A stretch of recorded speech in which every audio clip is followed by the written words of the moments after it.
Stock మార్కెట్లో మరోసారి black Monday నమోదైంది. సెన్సెక్స్ 900 పాయింట్లు, నిఫ్టీ 270 పాయింట్లు పతనమయ్యాయి. దీంతో మార్కెట్ ఏకంగా 8 లక్షల కోట్లు నష్టపోయింది.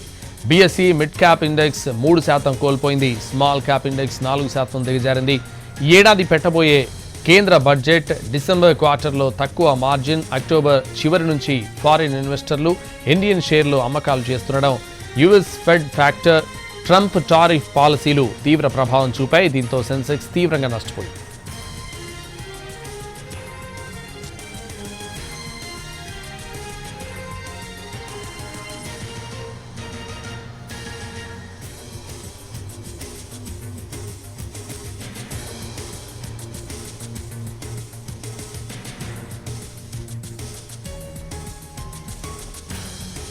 స్టాక్ మార్కెట్లో మరోసారి బ్లాక్ మండే నమోదైంది. సెన్సెక్స్ 900 పాయింట్లు, నిఫ్టీ 270 పాయింట్లు పతనమయ్యాయి. దీంతో మార్కెట్ ఏకంగా 8 లక్షల కోట్లు నష్టపోయింది. బీఎస్ఈ మిడ్ క్యాప్ ఇండెక్స్ 3% కోల్పోయింది. Small cap index 4% దిగజారింది.